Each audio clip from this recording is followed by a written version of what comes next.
Entonces, siendo así, démosle paso a los profesores con la charla Efectos económicos del COVID-19 en Antioquia.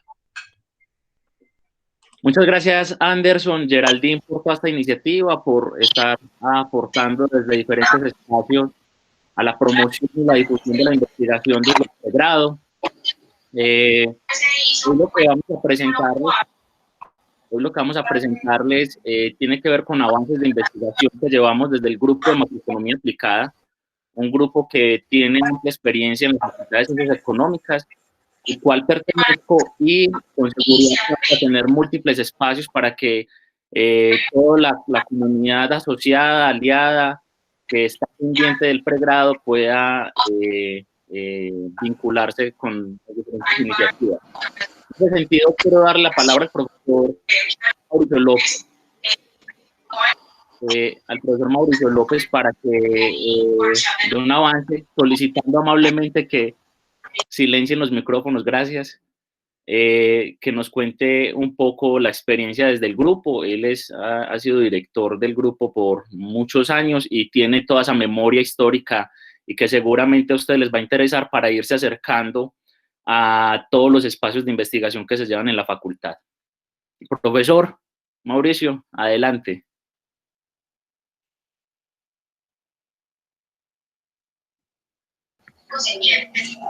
Bueno, buenos días. Muy complacido de estar aquí. A Cristian y a los muchachos que organizaron el evento, mis agradecimientos. Estos espacios son muy importantes, se van a ir dando cuenta de que a través de ellos es posible construir, pero adicionalmente se estimula mucho, en gran medida, la capacidad de investigación. Estos espacios permiten generar ideas, conocer personas, estar más cerca a los profesores, a los investigadores, de manera tal que es una iniciativa que aplaudimos desde el grupo y la respaldamos por completo. Muy bien, como les decía el profesor Cristian, lo que tenemos preparado para hoy es una charla en la cual vamos a mostrar como algunos resultados de investigación.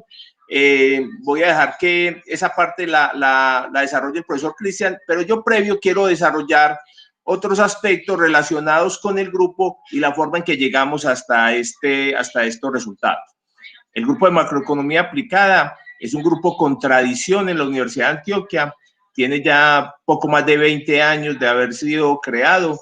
Digamos que se crea por iniciativa de profesores que comenzaron a trabajar de forma unida, porque se preocupaban por investigar o por conocer con mayor detalle sobre determinados temas económicos relacionados con la coyuntura económica.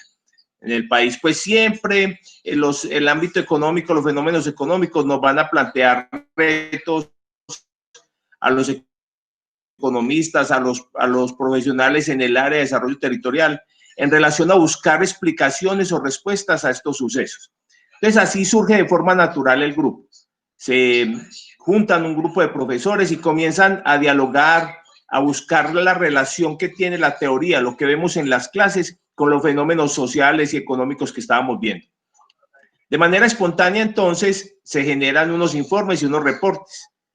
Hace cerca de 20 años, con la fundación, con la llegada de Colciencias, o ya Ministerio de Ciencias, entonces se crea la necesidad de que al interior de las universidades estas iniciativas de profesores, digamos, se formalicen, de manera tal que este grupo de personas que venían trabajando se constituyen formalmente en lo que se denominó el grupo de macroeconomía aplicada, el nombre que le dieron pues en su momento los profesores Remberto Reynals, Ramón Javier Mesa, que aún hacen parte del grupo de profesores de la Facultad de Ciencias Económicas.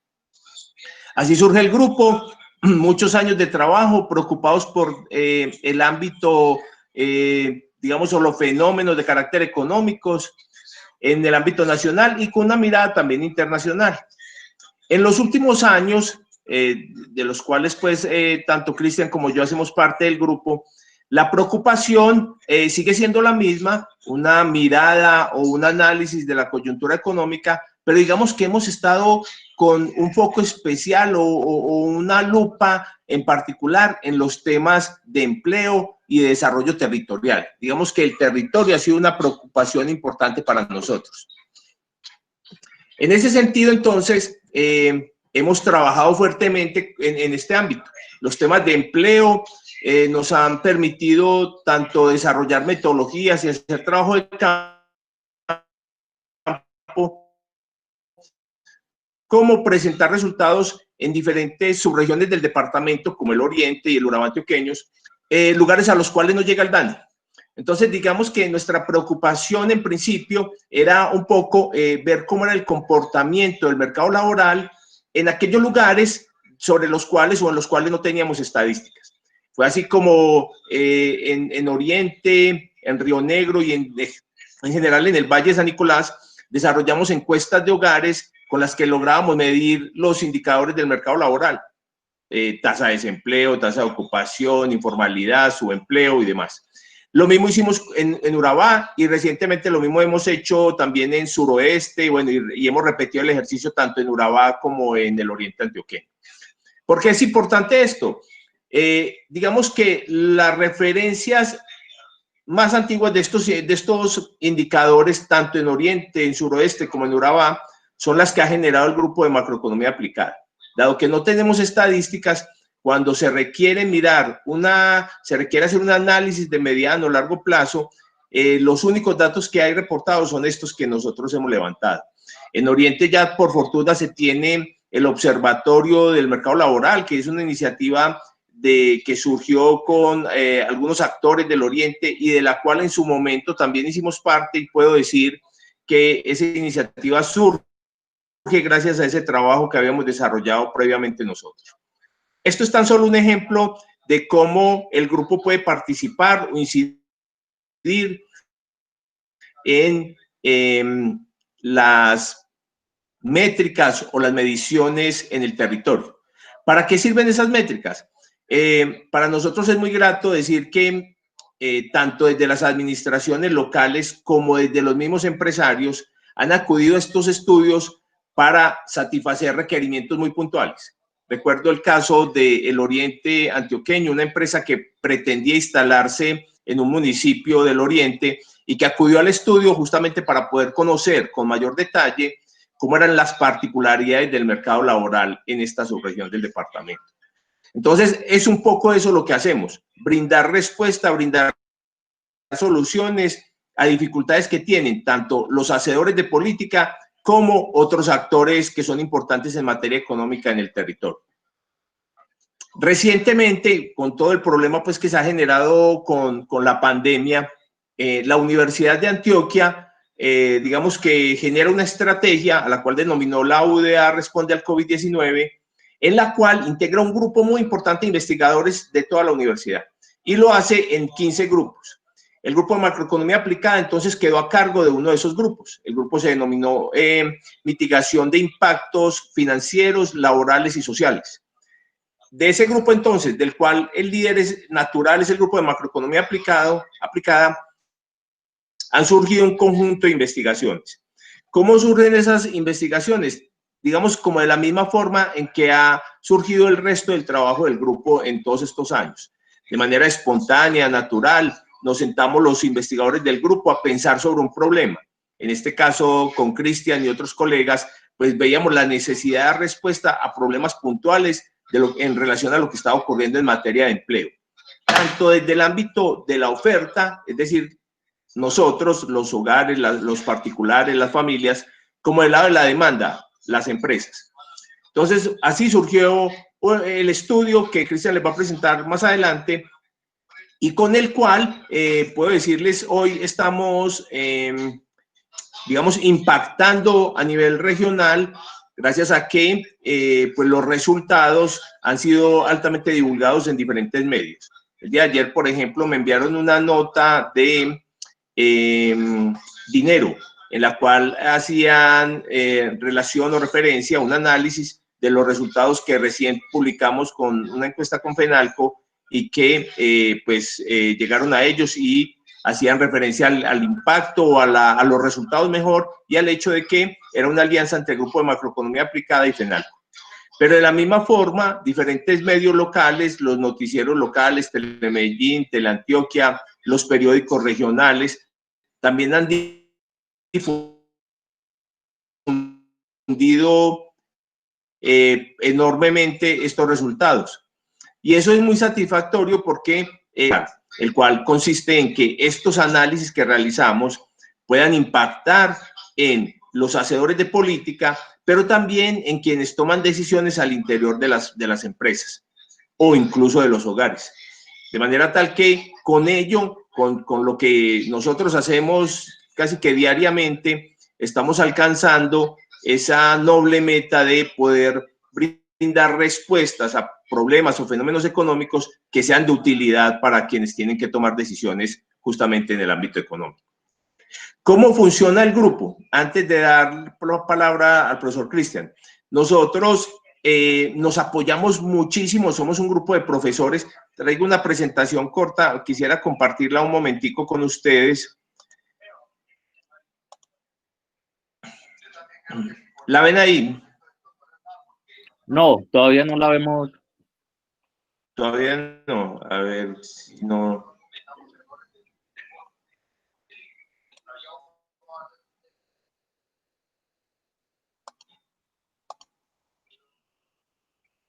Sí. Tampoco, aún no. En pantalla completa. Señor. Ahí sí, ahí sí. No. Ahí sí se está presentando. Ahí sí. Bueno, perfecto. Muy bien. Les decía, somos un grupo de profesores. Aquí están los profesores adscritos actualmente al grupo de macroeconomía aplicada. Somos un grupo de profesores que en principio pareciera que somos muchos, pero a la hora de concretar trabajos particulares no resultan tantos. Entonces hemos estado muy activos los profesores Edwin Torres, John Edward Torres, Cristian Sánchez y yo, con algunos apoyos esporádicos de Wilman, Ramón Javier, Remberto. Pero digamos pues que esa dinámica particular de cada uno de los profesores también es bastante útil. El grupo ha respetado mucho el hecho de que los profesores tienen como su propia lógica de investigación, de trabajo, y sobre ella pues tendemos a apoyar la labor que se viene desarrollando.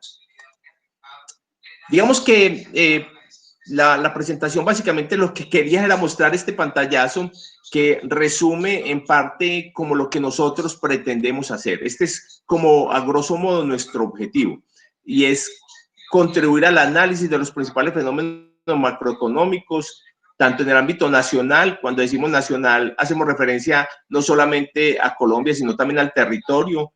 Yo hoy puedo decir con agrado que gozamos de un reconocimiento a nivel regional en el departamento de Antioquia, en las principales universidades, los principales centros de formación y de investigación. Saben quién es el grupo de macroeconomía aplicada, quiénes somos sus integrantes, qué hacemos. En el ámbito nacional estamos también cada vez más adquiriendo un reconocimiento. Con agrado puedo decir hoy que este fin de semana vamos a presentar al público en general unas fichas de reactivación, unas guías de reactivación económica municipal, que es un documento a través del cual pretendemos contribuir a que los municipios puedan reactivar de forma sistemática su economía. Y estas guías fueron también, digamos, reconocidas y su trabajo ha sido aplaudido por diferentes entes a nivel nacional. Tuvimos una charla con investigadores de la Universidad de los Andes en los que estaban gratamente impresionados por este trabajo y por otros de los trabajos que hemos hecho recientemente en materia de empleo. De igual forma, ha habido pues como un reconocimiento de parte de investigadores, hacedores de política a nivel nacional en relación a lo que hacemos. Pero nos falta, debo decir también que nos falta más presencia a nivel nacional y claro, cómo no, un objetivo también es adquirir esa presencia a nivel internacional. A pesar de que nuestros investigadores han salido del país, han presentado sus trabajos fuera, hemos participado en convocatorias a nivel internacional y las hemos ganado, es decir, hemos tenido la oportunidad de desarrollar trabajos conjuntamente con otras universidades internacionales. De modo tal que lo hemos hecho, pero nos falta pues también caminar más en esos senderos. digamos pues que ese objetivo de contribuir al análisis de los principales fenómenos macroeconómicos se presenta a través de estudios que integran los principales avances de la teoría económica y los instrumentos econométricos de los cuales dispone nuestra disciplina. Aquí quizás también me falta decir un poco que la métrica para nosotros es muy importante, de modo tal que en ocasiones, en muchas ocasiones, no necesitamos hacer econometría para la comunidad. De modo tal que lo que hacemos en esencia es hacer uso de toda esa herramienta. Y ustedes, más que nosotros, los economistas, ustedes en el pregrado de desarrollo territorial, han logrado consolidar un conjunto de herramientas, de instrumentos que va a ser muy valioso más adelante, se van a dar cuenta. ¿Qué hacemos nosotros? Tratamos de tomar esos elementos, hacer una lectura de ellos, con ellos, y atrevernos a mirar lo que está pasando en la realidad basados en esa teoría y en esos instrumentos. Un poco es la lógica de trabajo que tenemos actualmente.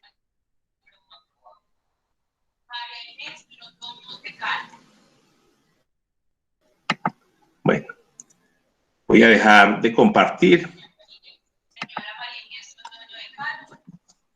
para decirles pues que esa es nuestra lógica de trabajo, así trabajamos los profesores, nos apoyamos muchísimo en egresados, nos apoyamos en los egresados de economía, de administración, de contaduría, y ahora esperamos hacerlo en ustedes.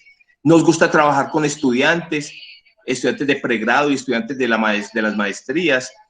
Creemos, estamos convencidos de que los estudiantes siempre traen una energía diferente, nuevas ideas, quieren aprender y participan. Ante lo cual, ese es un aporte muy valioso para nosotros.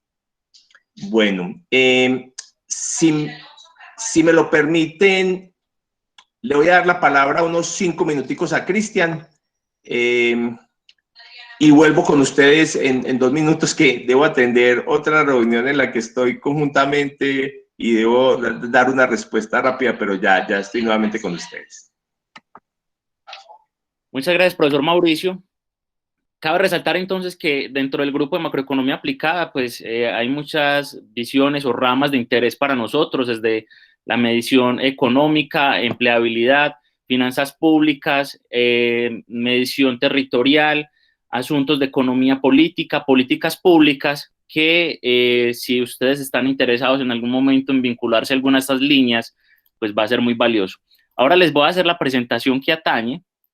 Esto es solamente uno de los resultados de las múltiples investigaciones que hemos tenido, porque hemos tenido investigaciones sobre impactos en el desempleo, impactos asociados al nivel de empresas, a la productividad, también asociados al tema del tema rural, principalmente por esa nueva discusión asociada a la soberanía y la seguridad alimentaria. Entonces ahí hay unos elementos también que hemos planteado, pero aquí voy a pasar rápidamente y apriétense los cinturones porque voy a pasar rapidísimo. Entonces el objetivo es básicamente explorar ciertas disparidades regionales para afrontar la coyuntura del COVID-19. A manera de introducción, pues tenemos que Colombia es un país con altas desigualdades políticas, económicas y sociales. En esas desigualdades pues se traducen en temas de concentración de los ingresos y de la riqueza. Solo para poner un ejemplo, entre cuatro regiones, Bogotá, Antioquia, Valle del Cauca y Santander, se concentra el 60% de la riqueza del país. Solo en los 3 primeros es la mitad de toda la producción, mientras que tenemos unas regiones periféricas que tienen el resto de la producción del país. Eso ya nos da una idea de la disparidad regional en términos de ingresos, pero también tenemos una alta concentración a nivel individual. Solo para un ejemplo, en términos de ingresos dentro de los países, la población con más alto ingreso concentra mayor proporción en pocas personas. El índice de desigualdad en Colombia está cercano al 0.53, el índice Gini, y es el más alto en América Latina y de los más altos en el mundo. Adicionalmente, para el caso del índice de Gini de tierras, por ejemplo, Colombia presenta uno de los más altos del mundo también, con un indicador cercano al 0,89. Adicionalmente, pues la incidencia de la pobreza monetaria hasta la medición de 2019 era cercana al 27%, entonces uno habla del 27% y parece una cifra como muy fría, pero cuando uno traduce eso en términos poblacionales, el 27% cercano a los 15 millones de personas, 15 millones de habitantes del país que están afrontando una situación de pobreza monetaria asociada a los ingresos y, aunque es menor, también es importante la pobreza extrema. Algunos estudios ya han mostrado que los efectos de la pandemia pueden ser relevantes en términos de retroceder en este panorama, unos avances que habían sido muy lentos, pero que habían sido seguros y que desde el 2000, desde la década del 2000, había logrado bajar del 50% a este 27%. Y en unas desigualdades políticas asociadas a que hay una democracia, nos jactamos de decir que hay una democracia latente, la más antigua de América Latina, pero que es imperfecta, y es imperfecta no solo porque hemos tenido afectaciones políticas en términos de violencia, sino también porque aún eliminando el fenómeno de la violencia tenemos unas demandas, unos derechos, unas necesidades que están siendo más escuchadas para un grupo de personas que para otros. Entonces ahí hay unas amplias desigualdades políticas que se traducen en, digamos, disparidades muy, muy amplias en términos del país.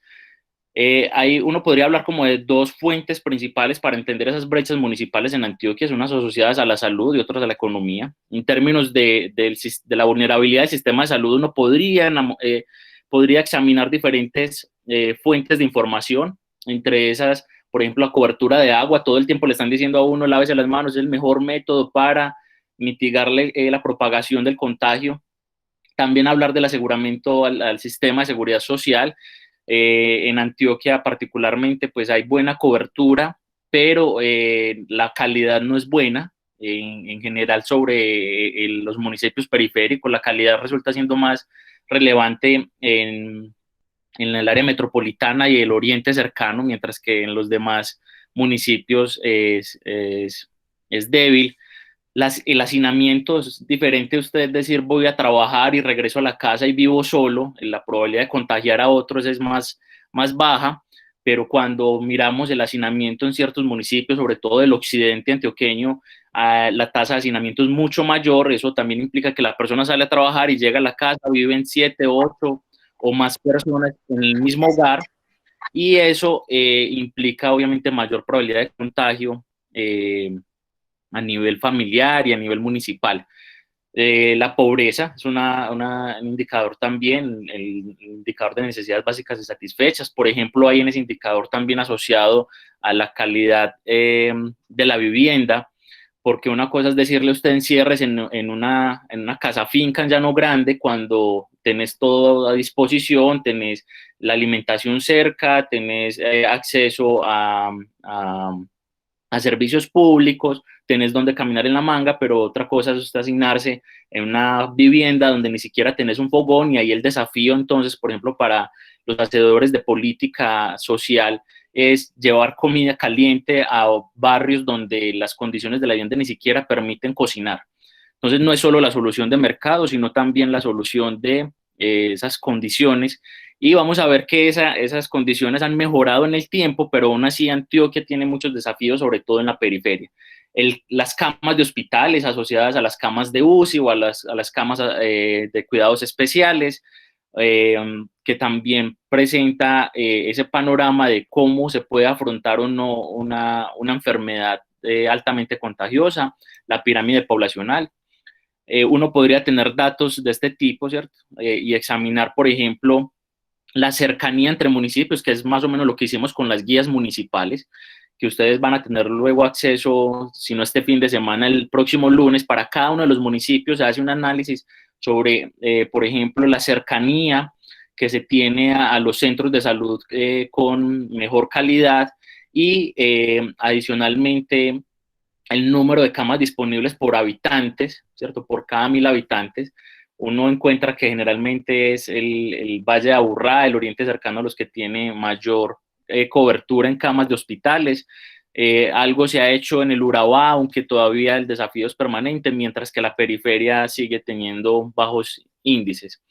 En términos de necesidades básicas insatisfechas, pues tenemos, ahí sí se ve en la gráfica izquierda, esa relación que ha denominado Stiglitz desde la economía y muchos otros que ustedes los estudian, eso que llamamos el centro-periferia, y es que en el centro del departamento hay mejores condiciones, mientras que en la periferia y entre más alejado esté el municipio, son peores las condiciones. En términos de hacinamiento, les contaba, el occidente antioqueño tiene el panorama más importante, mientras que los alcaldes entonces tendrán que tener información sobre todas estas variables para dar una apertura adecuada con un grado con una gradualidad asociada también a sus sectores productivos.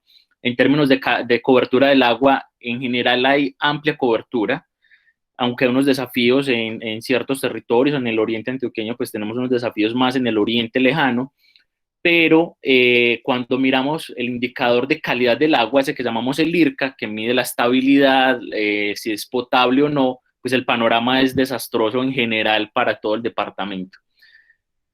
Asimismo, uno puede tener unas variables asociadas a la economía, entonces el nivel de ingresos, la capacidad que tienen los municipios para afrontar brotes o afrontar medidas de política social, también la especialización productiva del municipio. Si es un municipio, por ejemplo, como Sonsón, que es ampliamente agrícola, entonces cómo asume el confinamiento y la apertura, la densidad empresarial, el mercado laboral, esa capacidad turística. Entonces esos municipios como San Jerónimo, Santa Fe de Antioquia, pues... Perdón, profe, ¿podría compartirnos la pantalla otra vez?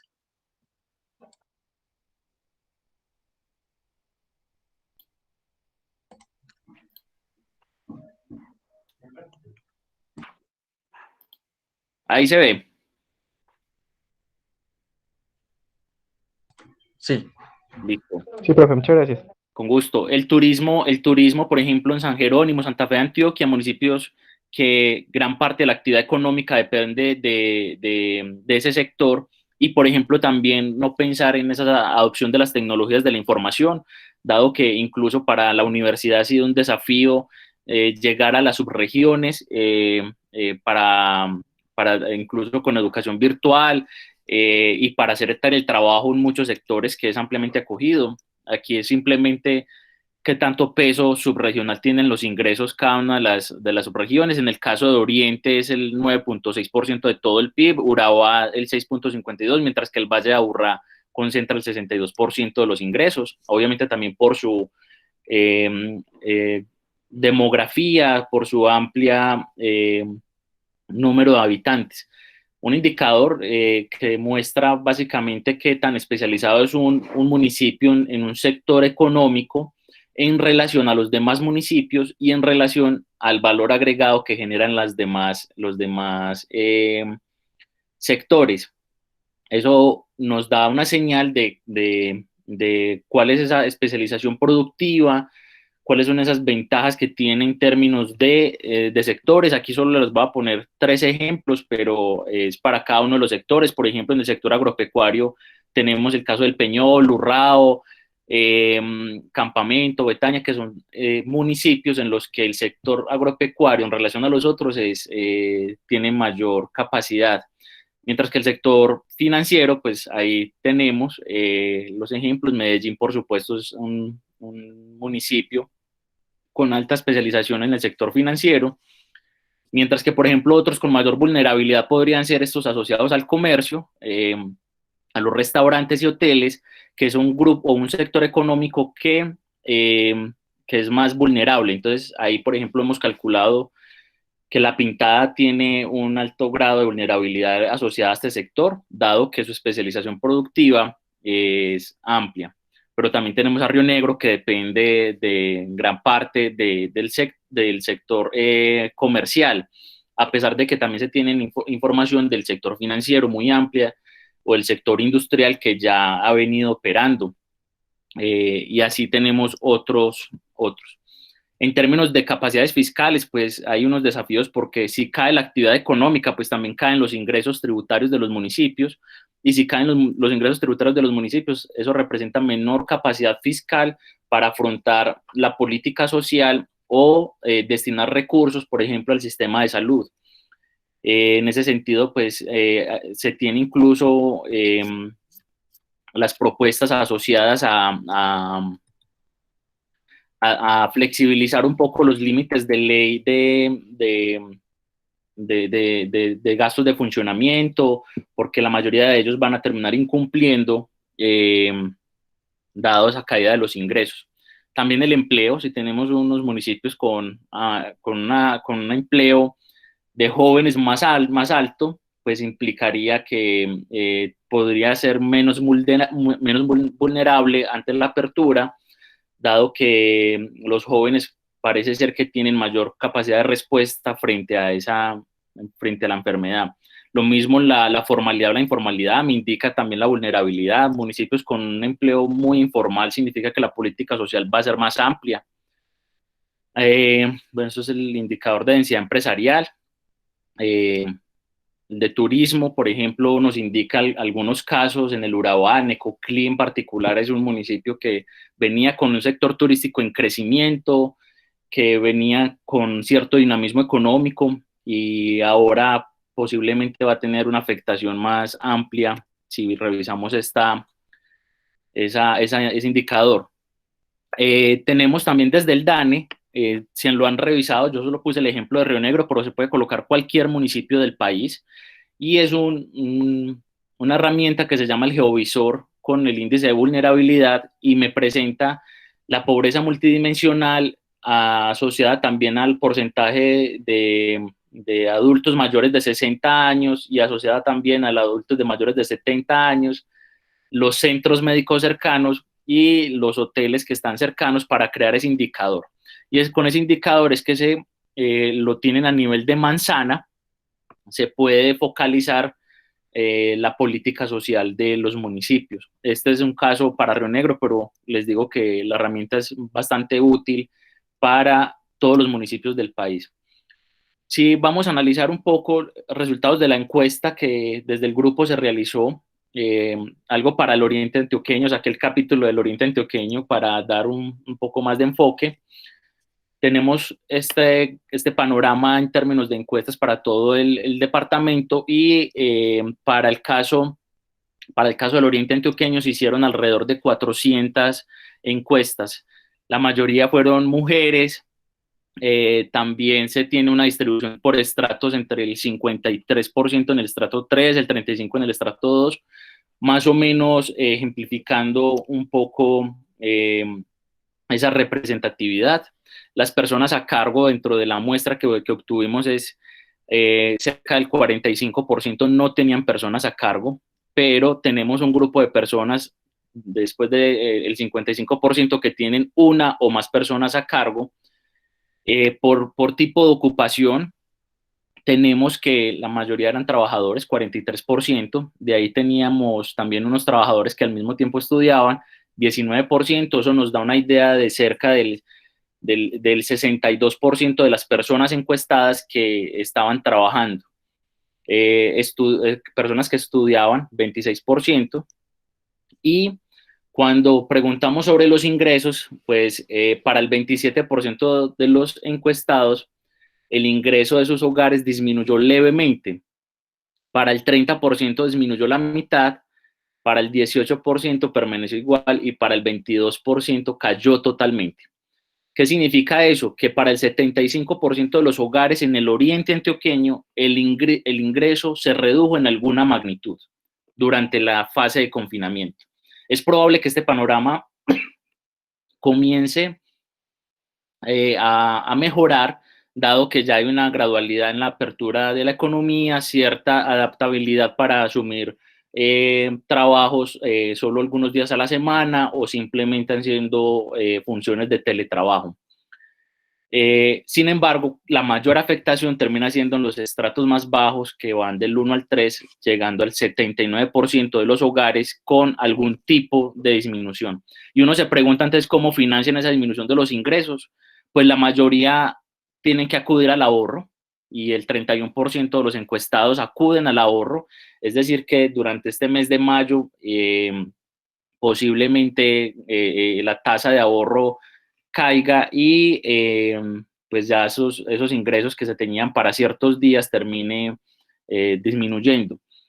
Por ayuda de amigos y familiares, el 17% dicen que financian esa disminución de los ingresos con esa ayuda, o por subsidios, o se endeudan, o ingresos adicionales en un 6% o 7%. Adicionalmente, para los independientes, los ingresos han disminuido en un 76% de ellos. Los independientes, pues, quienes han trabajado en esta rama, perciben que generalmente la actividad de los independientes es mucho más amplia a partir de marzo, cuando ya, digamos, las empresas, las organizaciones, ciertas, digamos, demandantes, empresarios, han acomodado ya sus planes de financiamiento para el año, y los contratos los empiezan a hacer a partir de marzo. Pues en marzo fue que se condujo a todo este panorama, y posiblemente la afectación es amplia en este sector de independientes.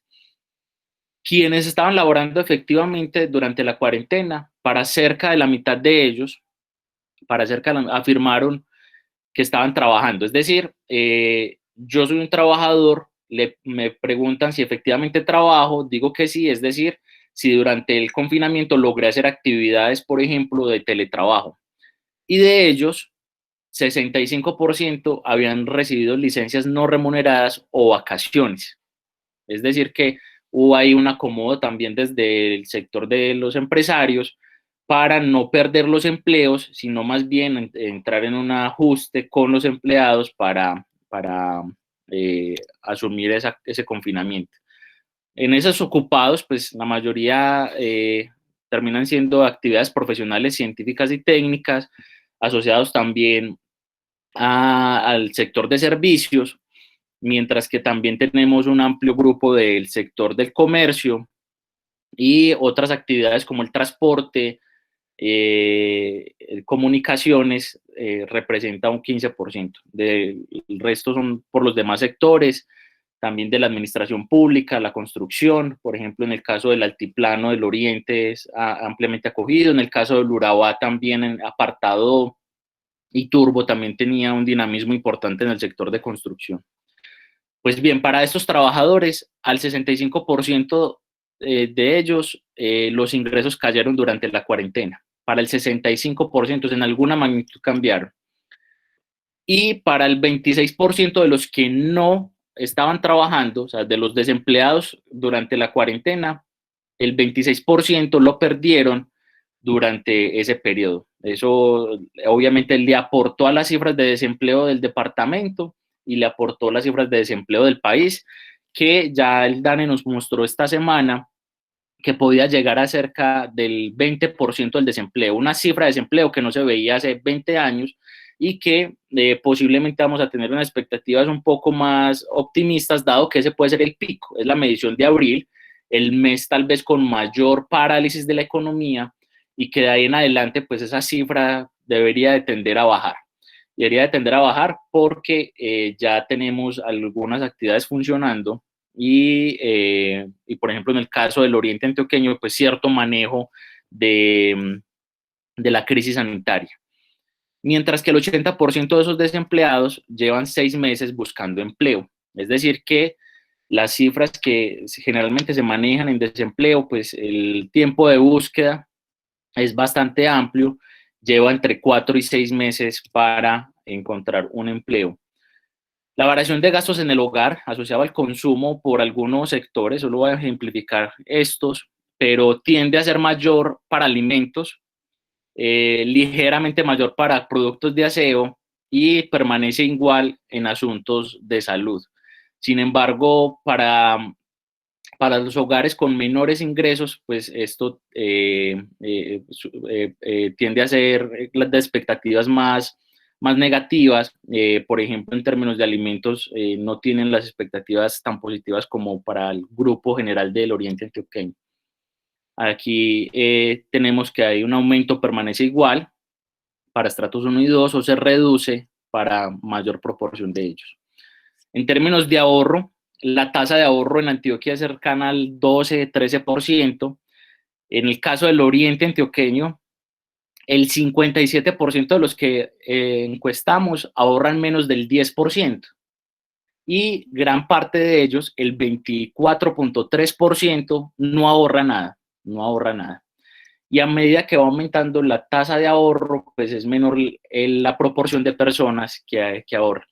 Y uno se pregunta entonces, bueno, y con esa tasa de ahorro que se tiene, ¿cuántos días puede apalancar su consumo si mantiene, digamos, el mismo nivel de gasto? Pues para los estratos 1 y 2, los días que puede apalancar son 27 días, es decir, que un estrato 1 y 2 en promedio podría tener hasta casi un mes para sobrevivir sin recibir ningún ingreso. Para el estrato 3 y 4, 32 días, y para el estrato 5 y 6, 38 días. Es decir, que uno podría asumir que ese panorama de confinamiento debe ser una medida transitoria sin uno asumir una política social amplia.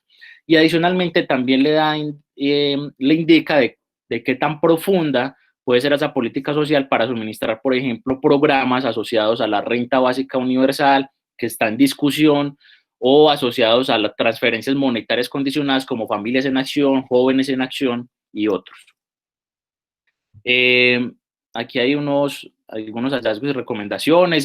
Los impactos sobre el desempleo son evidentes, hay pérdida de ingresos, la tendencia en consumo puede variar, la reactivación económica debe ser gradual y sectorizada.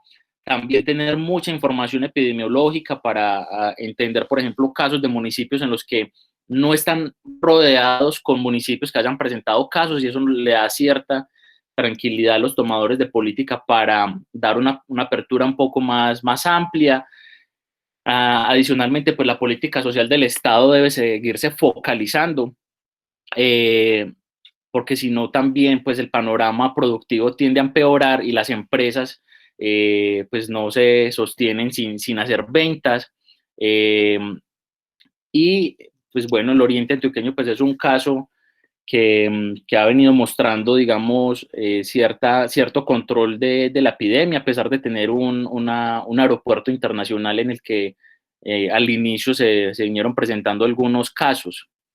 Esto también nos da unas enseñanzas asociadas a que hay mucha incertidumbre y que vamos conociendo al paso.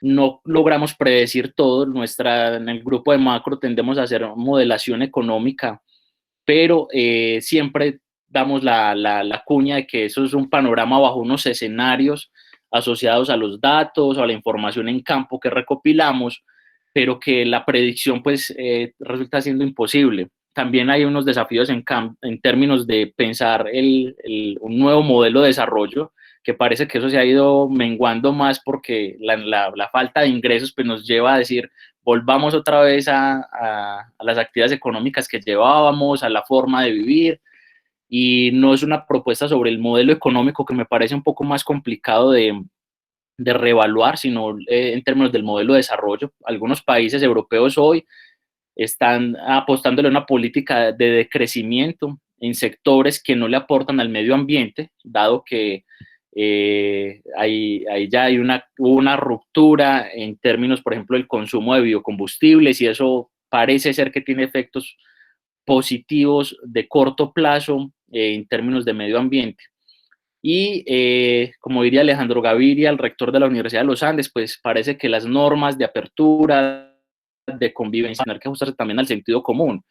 Pues no sé si habrán visto noticias que parecen que ya rayan con la ridiculez, asociadas a no tener, por ejemplo, contacto con las mismas personas que viven dentro de su hogar, unas sugerencias muy asociadas en ese sentido. Pues eso no, yo creo que las normas, de acuerdo con Gaviria, pues van a tener que ajustarse.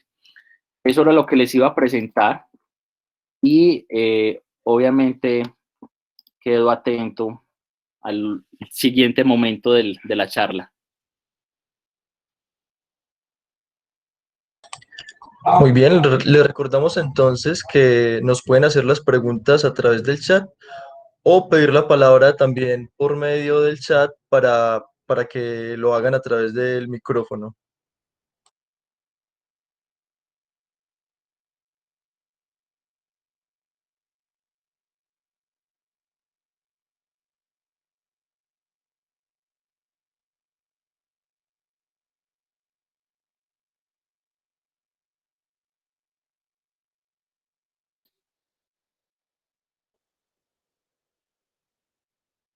Ahora parece que no hay dudas, todo parece que muy bien. Aprovecho entonces, mientras tanto, para agradecer este espacio a Geraldine, a John Anderson, que han estado tan activos, a seguirlos consolidando y haciendo también discusión de avances de investigación. Como les digo, la facultad, el Departamento de Economía está con las puertas abiertas para esas inquietudes que tengan en estas áreas de investigación. Como les digo, esto es un panorama simplemente para ejemplificar, pero son muchas las áreas en las que se puede seguir consolidando la investigación para sus trabajos de grado. No tengan duda de que los profesores también del departamento van a estar muy atentos a esas inquietudes. Juan David, adelante. Bueno, buenos días. Celebrando pues el espacio. Ha sido pues bastante acogido por los estudiantes y pues muy bacano y muy bonito pues que se siga pensando en estos tiempos de crisis, que nos sigamos pensando como sociedad. Bueno, la pregunta para el profe es la siguiente. ¿Usted qué cree que tan viable sea pues las propuestas de la renta básica universal que lo propone el Partido Liberal o llámese un mínimo vital para la vida pues que lo han propuesto los partidos de oposición? ¿Qué tan viable es para el país y cómo o a partir de qué se podrían gestionar o jalonar esos recursos? Si usted cree que puede ser a través del impuesto al patrimonio o a partir de otros impuestos. Juan David, que esa pregunta es muy interesante y la discusión es amplia. Por un lado, pues está un grupo de investigadores que dicen, ¿por qué pensar en una renta básica universal si yo puedo seguir focalizando más? Es decir, ¿por qué voy a darle transferencias monetarias a grupos poblacionales con altos ingresos si lo que yo puedo hacer es seguir focalizando más y seguir entendiendo mejor el panorama de las familias de bajos ingresos y a esos apostarle? Entonces, ahí esa discusión es interesante también porque es una medida de política de gasto proporcional, ¿cierto? Entonces, digamos que por ejemplo, para una persona de altos ingresos, que le lleguen 100.000 o 200.000 o 300.000 pesos como renta básica universal, pues cuál es el efecto sobre ellos, mientras que si esa persona dice, no, yo sacrifico esos 300.000 y más bien los transferimos para familias de bajos ingresos, puede tener incluso un mayor efecto, puede tener incluso un mayor efecto. Yo, yo en particular, es una opinión propia, yo estoy de acuerdo con la renta básica universal. A mí no me interesa cuál es la calidad o los ingresos que tiene una familia de estrato 5 o 6, mientras yo pueda garantizar que todos tengamos un mínimo que puede ser ajustado a las condiciones económicas del país para tener, digamos, la renta para el consumo de bienes básicos. La forma de financiarla me parece más compleja, precisamente porque los estatutos tributarios del país son, digamos, reflejo del poder de los grupos económicos. Entonces, en ese sentido, pues uno encuentra un montón de exenciones tributarias para grupos económicos muy importantes cuando ellos son los que podrían estar aportando. Por ejemplo, el sistema financiero pues tiene un valor agregado muy alto y aún así tiene baja tributación. Entonces, yo creería que en principio pues habría que pensar en un estatuto tributario que en realidad refleje esas condiciones de progresividad que tanto se dice en la Constitución. Si quiere, bueno, Juan David dice que dale ahí de una Juan David y luego le damos la palabra a Cindia para seguir en la misma línea. Dale, Juan David.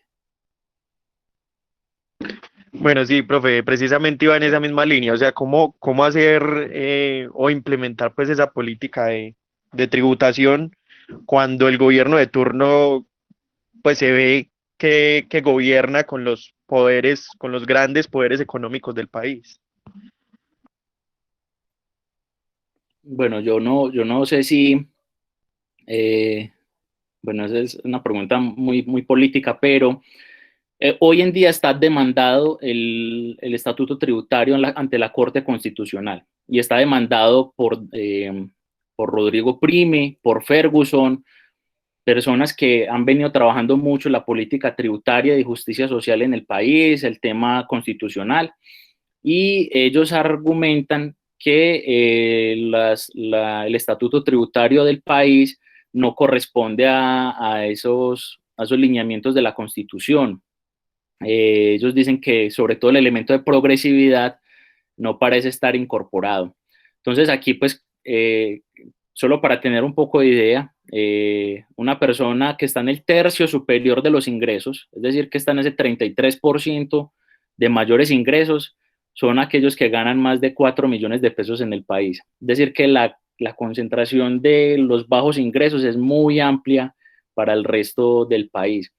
Y precisamente es esa clase que denominamos media, que eso también es una pregunta muy importante o relevante sobre qué es lo que denominamos una clase media, porque cuando un país tiene tan alta concentración de la riqueza o una distribución muy desigualitaria, la media no representa muy bien a un individuo promedio. Entonces ahí hay una discusión amplia. Por ejemplo, la discusión sobre el estatuto tributario muestra que ese análisis no se hace a nivel técnico, sino que se hace a nivel político. Es decir, que las tarifas se plantean más es por el poder económico que pueden ejercer ciertos grupos. Un ejemplo es el de las bebidas azucaradas, una herramienta para mitigar efectos de las externalidades negativas asociadas al azúcar. Y aún así, pues grupos empresariales se opusieron, hicieron lobby lo suficiente para que en el Congreso no fuera aprobada. Es una discusión netamente política. Entonces, también al mismo tiempo muy compleja, ¿cierto? Entendiendo pues ese panorama. Profesora Cindia. Buenos días a todos. John Anderson todavía está por aquí moderándose. Sí. Bueno, me hace señitas. No, primero pues felicitar al grupo de macroeconomía por los estudios que está adelantando en diferentes regiones. Creo que es un aporte muy importante, necesario, coyuntural, y por las puertas también que puede abrir para nuestros estudiantes que se inclinen por estos temas. Mi pregunta más va hacia el orden pues metodológico de la recolección de la información. Ustedes mencionaban que levantaron algunas entrevistas para poder, digamos, comparar con datos como registros tributarios, entre otros, pero quisiera saber más el paso a paso de esa recolección de información debido a que estábamos precisamente en confinamiento y no sé si la realizaron durante el confinamiento, antes, o mezclaron, digamos, algún tipo de técnica de recolección de información.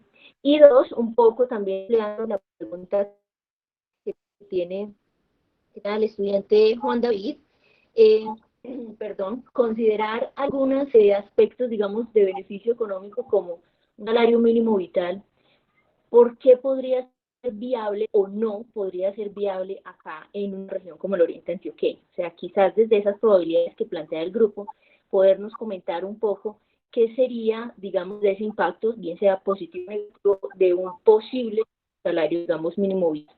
Finalmente, quisiera que nos pudiera comentar un poco de cómo se levantaron y se interpretaron información acerca del sector rural. O sea, tenemos aquí unas diferencias dentro de la misma región oriente y sabemos que hay unas que tienen una vocación agrícola mucho más marcada y ello pues tiene unas repercusiones en los datos que se levantan para el sector pues de desempleo o digamos de inactividad económica que ustedes señalaron ahorita. ¿Qué diferencias encontraron entre estas subregiones que hay dentro del oriente antioqueño y el sector rural? El sector industrial por ahora, que digamos se concentra todavía en el altiplano, sino en el sector rural. ¿Cómo fue ese impacto de los datos encontrados y esas interpretaciones? Son esas tres cositas y muchas gracias por la ponencia. No, muchas gracias, profe, por las preguntas. La metodología de la encuesta se hace por indagación no probabilística, es urbana, en este caso no se hace diferenciación entre urbano y rural. Se hizo una semana, 2 semanas después de, pero eso me acuerdo bien, 3 semanas después del confinamiento, y estuvo abierta durante 2 semanas más, es decir, que a principios de mayo se empezaron a tener estos resultados. No había forma de hacer trabajo de campo asociado a entrevistas, no se hicieron entrevistas, no se hace cara a cara, sino que se hace por medios virtuales a través de amplias bases de datos. Entre esas bases de datos, pues teníamos bases de datos desde la universidad, desde el G8, que era el grupo de universidades del área metropolitana, también desde grupos de empresarios y organizaciones, y con ello logramos obtener una capacidad de respuesta de 1.530 encuestas. Nosotros lo que hicimos fue más o menos indagar qué tanto representatividad podía tener, y obviamente las limitaciones pues de muestreo están ahí, por eso hago la aclaración de que no es probabilística ni representativa y no contempla el sector rural. En relación a la renta básica por subregiones me parece más complejo, eso creo que se debe tramitar por ley, precisamente porque tengo entendido de que no se pueden hacer transferencias directas a hogares desde los entes municipales, precisamente por, y eso hay que entenderlo, que los márgenes de corrupción, tanto a nivel central como en la periferia, es amplia, en todo el país. Eso es un fenómeno arraigado, y justamente tratan de prevenir eso, tratan de prevenir de que se desvíen recursos, y bueno, yo creo que no es tan viable desde mi perspectiva, no lo he analizado tampoco con juicio, pero no creo que sea tan viable aplicar un salario mínimo o una renta básica universal por subregiones. Y además que no sé si la capacidad fiscal de los municipios daría. Uno pensaría, bueno, Río Negro es uno de los municipios con mayor fisco, con ese tamaño de gasto más amplio, podría de pronto asumir una política de ese tipo, pero también en Río Negro pues las condiciones de vida son mejores que las que suceden en Argelia, por ejemplo, y Argelia no tiene esas capacidades tributarias. Y hacer una política desde el departamento para unos municipios u otros, pues podría estar en una discusión, habría que analizarla con juicio. Ahí, entonces creo que falta mucha investigación en ese sentido. Muy bien, entonces continuemos con la pregunta que nos hace Geraldine. Dice, ¿qué tan beneficiosos podrían ser los 3 días sin IVA propuestos por el gobierno nacional? Bueno, esos 3 días están contemplados para empezarlos ahorita en junio y otros 2 para julio. Uno pensaría que depende mucho de los sectores. Ahí ampliaron una gama de artículos con ciertas también restricciones de número de unidades para consumir. Posiblemente mejora mucho la capacidad de actividad económica, un poco de aliento para los comerciantes, que son los que están hoy también fuertemente impactados. Yo en principio no estoy de acuerdo con una medida de ese tipo, precisamente porque tiene unos desafíos en términos, por ejemplo, de evasión. Entonces también posterga mucho las decisiones de consumo, también tiene efectos sobre la tributación, Me gustan más esas propuestas más asociadas al subsidio, a la nómina o ajuste laboral para tener mejores ingresos para los trabajadores, porque no sé si eso eso habría que evaluarlo luego, pero posiblemente la actividad económica tiene mayor efecto en esos 3 días, pero eso también son recursos que se pierden desde el Estado para hacer política social. Eso ahí hay digamos, también hace falta pues como mayores insumos. Adicionalmente, porque ustedes se van dando cuenta que todo esto, pues esa discusión de los 3 días sin IVA era una discusión para mandar al Congreso, pero fue aprobada vía decreto bajo el estado de emergencia. Y eso significa entonces que no tuvo una amplia discusión. Y cuando no se tiene una amplia discusión, pues simplemente viene también de asuntos políticos, de intuiciones, y ahí también falta mucha investigación. Entonces, pues yo no estoy tan de acuerdo con esos 3 días sin IVA, aún así creo que puede tener unos impactos importantes para mejorar los ingresos de los comerciantes. Continuamos entonces con la pregunta que nos hace Andrés Felipe Vargas. Entendiendo los impactos drásticos de relacionamiento social conducido a través de la pandemia, ¿cómo cómo poder reactivar el sector de servicios que se ha visto tan afectado en el municipio, en el país y el departamento? ¿Y cómo entregar esa confianza a la población civil para retomar en algún momento esa interacción societal? Bueno, yo creo que el sector servicios es uno de los que tiene mayor indicador de teletrabajo. Hay ciertas investigaciones, hay unos como Cárdenas, otros que la han hecho para Colombia, que muestran, por ejemplo, el nivel de adopción de teletrabajo por ramas de actividad económica. Y al mismo tiempo crean un indicador de cuál es la interacción social que representa cada una de las actividades económicas por código SIU. Y el sector servicios en general es un sector que tiene amplia adopción de tecnologías de la información para el teletrabajo y al mismo tiempo tiene baja interacción social, eh, dado que se puede realizar casi que desde casa en muchos sentidos. Entonces, por ejemplo, asesorías, el sector de servicios sociales, comunales y personales, esos temas han cambiado, han mutado bastante y hasta ahora se puede hacer por teletrabajo. Yo estoy de acuerdo con Andrés Felipe Vargas, yo estoy de acuerdo de que bajo una sociedad como la que vivimos hoy falta mucha pedagogía y esa pedagogía que tenga implicaciones para que haya autonomía y para que la sociedad se autorregule. Yo tengo plena fe que la humanidad se puede autorregular y que eso se puede acompañar con mucha pedagogía. Entonces, esa confianza de la población civil, eso hay que preguntarlo a quienes diseñan la política social, pero estoy de acuerdo en que la sociedad civil está en un punto donde ya puede asumir sus funciones autónomamente, con todos los cuidados, y bueno, pues ahí sí hay que hacerle esas preguntas a quienes toman esas decisiones más restrictivas.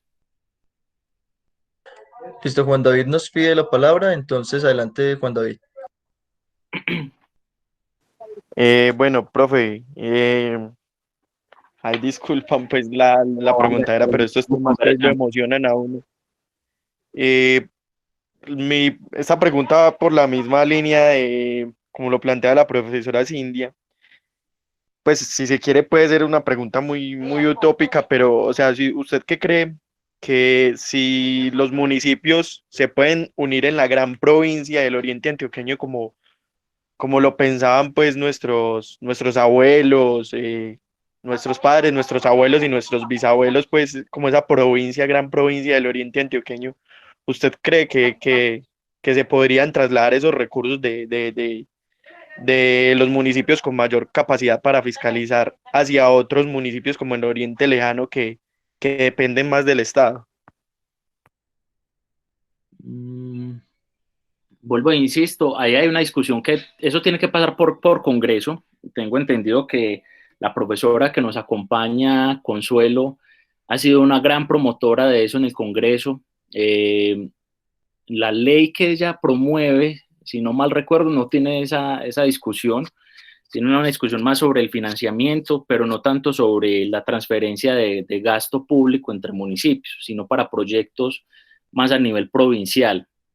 Yo creo que es difícil porque precisamente por legislación, un municipio, por ejemplo, como Medellín, no sé si ustedes, tal vez no recuerdan, ustedes están muy jóvenes, pero hubo una discusión donde Alonso Salazar, cuando fue alcalde de Medellín, hizo un programa de retorno de familias desplazadas al municipio de Granada y San Carlos. Y resulta que fue demandado porque gran parte de los recursos de la alcaldía de Medellín, que es el municipio con mayor capacidad fiscal del departamento, le estaba aportando a programas y proyectos municipales fuera de Medellín. Fue demandado y la demanda resultó siendo una discusión muy amplia. Ahí tuvieron que demostrar que la política que se había diseñado era desde Medellín, que la política era para beneficiar a familias de Medellín, para que no tuviera esos efectos de transferencias a municipios diferentes al que recauda. Entonces ahí lo que veo es que la discusión va a ser muy amplia en el Congreso y esa discusión se tiene que llevar también en esos términos.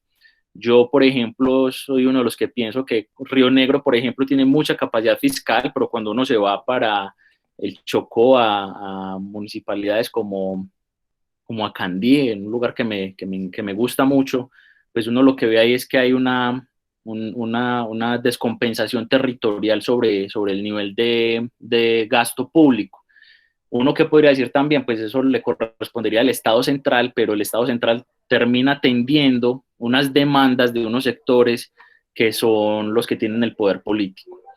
Y ahí pues esa discusión de economía política es amplia, algunos la han trabajado, vuelvo e insisto, Ferguson, Robinson, muchos de la economía institucional, que es el área que yo vengo trabajando, pues han dado alertas en ese sentido, ¿cierto? Ese poder de las élites para controlar las capacidades del Estado en términos tanto de tributación como de gasto.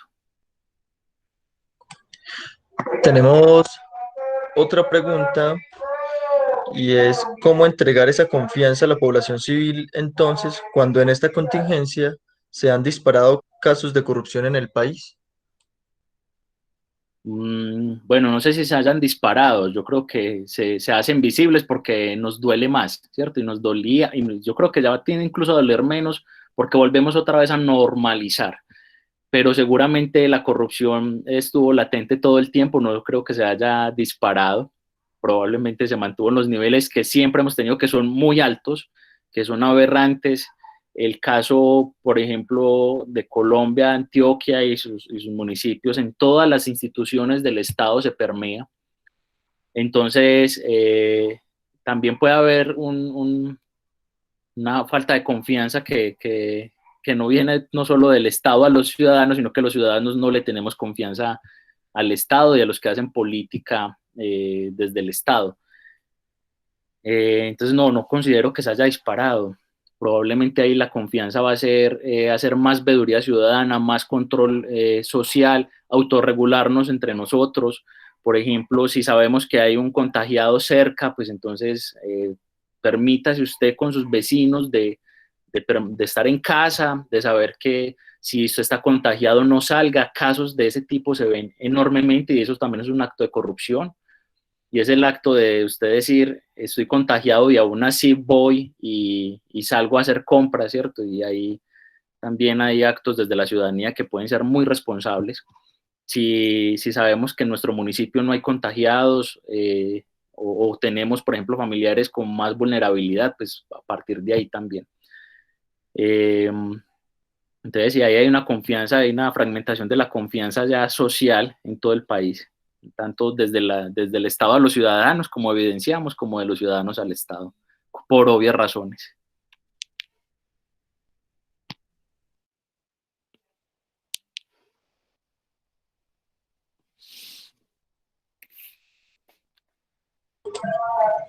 Bueno, dado que no tenemos hasta el momento alguna otra pregunta. Juan Camilo. Bueno, Juan Camilo nos pide la palabra, entonces adelante, Juan Camilo. Bueno, buenos días, un saludo a todos y pues a Cristian, el profe Mauro. Chévere pues esta discusión que nos traen pues hoy que nos se torna sobre los efectos económicos del COVID-19 en Antioquia. Cristian, aquí le quiero hacer pues es una pregunta más, digamos, más prospectiva, en el sentido de que con base pues en los datos que ustedes nos reportan pues a través de ese estudio que hizo el grupo de macroeconomía aplicada, es una frase pues muy peculiar. En días recientes el gobernador de Antioquia, Aníbal Gaviria, pues claro, él reporta que a nivel pues, de las cuentas fiscales del departamento, dada la baja en disminución de una de las principales fuentes de ingreso, que es la fábrica de licores de Antioquia, que disminuye en un 20%, pues claro, eso ha copado al máximo pues los ingresos del departamento pues para atender la crisis. Y pues dice que también pues una frase pues muy, digamos, muy particular, él dice que no es momento de ser tan ortodoxo porque necesitamos usar todos los recursos que podamos pues atender para esta contingencia.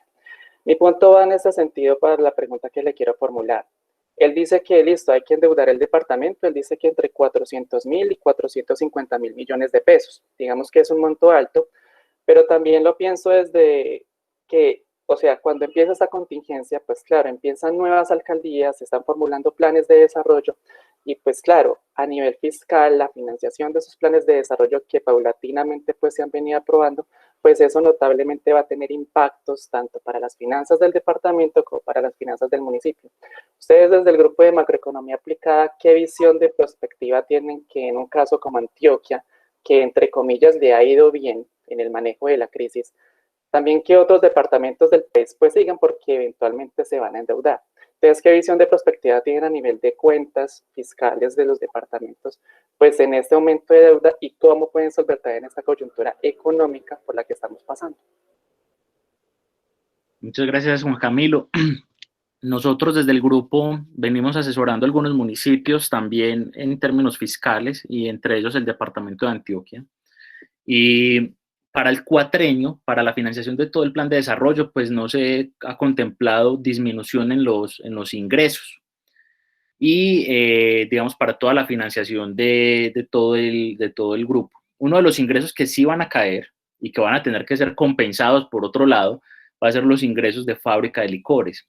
Hasta ahora las expectativas es que se venda la mitad, precisamente porque saben que eso se comercializa a través de unas comercializadoras, son 4 grandes comercializadoras, y que son ellas las que le transfieren el dinero a la gobernación de Antioquia y se encargan de hacer la distribución, gran parte de la publicidad y llegar pues a los municipios con todos los elementos. Sin embargo, hay otras fuentes de financiamiento. Por ejemplo, una de las propuestas ha sido que gran parte del presupuesto general de la nación transfiera a los entes territoriales, también que el FOME, que si ustedes bien recuerdan es el Fondo para la Mitigación de la Emergencia, que es un fondo que se nutre de un fondo de ahorro de los departamentos, se nutre del FOMPED, que el FOMPED es ese fondo de pensiones que se tiene para los entes territoriales. Adicionalmente, se tienen también medidas de endeudamiento con una flexibilidad amplia. Entonces, entre esa flexibilidad, por ejemplo, garantías desde la nación, se tienen también garantías desde la superfinanciera para que el sistema financiero le otorgue créditos a los municipios. Nuestras proyecciones muestran que la caída de los ingresos en los municipios, a nivel municipal, no en el departamento, sino a nivel municipal, puede haber una caída entre el 10 y el 20%. Eso significa para este año. Ese fue un análisis de corto plazo y uno esperaría que por lo menos para el resto del cuatrenio, o sea, para los últimos 3 años, se pueda mantener por lo menos igual los ingresos tributarios. Hay otras medidas que se están discutiendo ampliamente y es asociado a pero me acuerdo cómo se llama, Sistema General de Participaciones, el SGP. Pues resulta que con el censo del 2018, jóvenes, se promovió una nueva asignación para SGP. Quienes han pasado por finanzas públicas territoriales saben que SGP va para educación, salud, saneamiento básico y un pequeño porcentaje para deporte. Y esa asignación pues ya venía mostrando que iba a cambiar porque el nivel de pobreza del país había cambiado y todavía se hacía en relación al censo del 2005. Con el censo del 2018, pues encontrábamos unos panoramas mejores en unos municipios y en algunos otros peores, y con eso se iba a hacer una nueva asignación.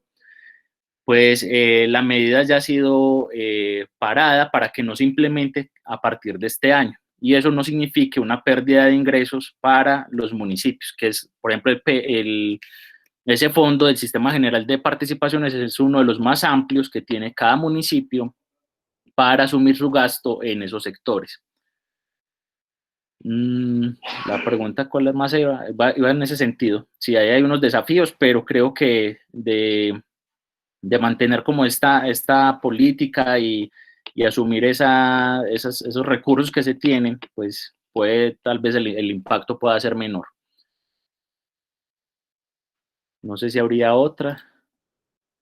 Sí, tenemos dos preguntas para cerrar. Si quiere, le hago las dos preguntas o va respondiendo cada una, Perfecto. como las dos de una vez. Sí. Listo. Entonces, Andrés Felipe nos pregunta, ¿cómo deberán los municipios focalizar sus inversiones respecto a este acontecer de emergencia económica y social? ¿Y es necesario hacer otras postulaciones respecto a los planes de desarrollo de acuerdo a las inversiones públicas? Y David Alejandro González Urrea nos comenta, dentro de las propuestas de reactivación económica de los territorios que ha recogido el Grupo de Macroeconomía Aplicada, ¿existe una propuesta para Antioquia? Y si es así, ante la reciente medida cautelar privativa de la libertad interpuesta por la Fiscalía General de la Nación al gobernador Aníbal Garibía, ¿afectaría dicha propuesta? Bueno, los municipios, ¿cómo deberán focalizar sus inversiones? Pues vuelvo e insisto, con mucha información del territorio, información asociada a la vulnerabilidad económica, a la vulnerabilidad en el sistema de salud, al entender los sistemas productivos que mejor pueden acomodarse a su dinamismo. Entre esas las herramientas que provee el DANE y el DNP con información territorial es amplia. Hay unas guías generales desde el DNP para entender esa vulnerabilidad asociada a la pobreza, asociada a las condiciones de vivienda, asociada a los sectores económicos. Ahí el grupo también ha avanzado mucho en información territorial que ya está siendo dispuesta para muchos de esos tomadores de política. Y pues los planes de desarrollo ya fueron aprobados en los municipios y con seguridad que incluyeron capítulos asociados a nuevas políticas para el desafío de la pandemia, tanto a nivel de salud como a nivel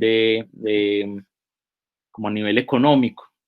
Entonces, seguro que se hizo, y en la mayoría se hizo, nuevas postulaciones a los planes de desarrollo. Y bueno, ahí, pues yo creo que muchos de los alcaldes lo asumieron así. Y en relación a los municipios, para la reactivación económica, como les digo, eso va a quedar abierto en la página de la universidad, una guía por cada uno de los municipios. Ahí pueden mirar los del oriente, suroeste, Urabá, norte, occidente, etcétera, y unas recomendaciones de política para cada uno de los municipios. Y esa es la propuesta casi que para Antioquia. Coger cada uno de los municipios, eso ya tiene una propuesta general para Antioquia.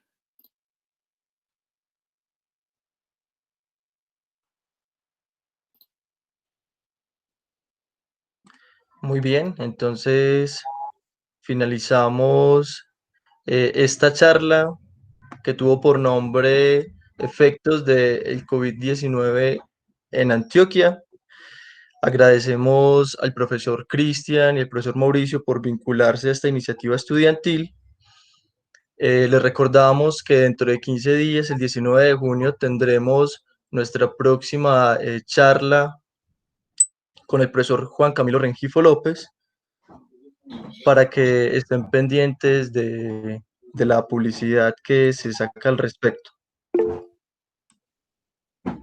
muchas gracias a todos por su participación y estamos en contacto.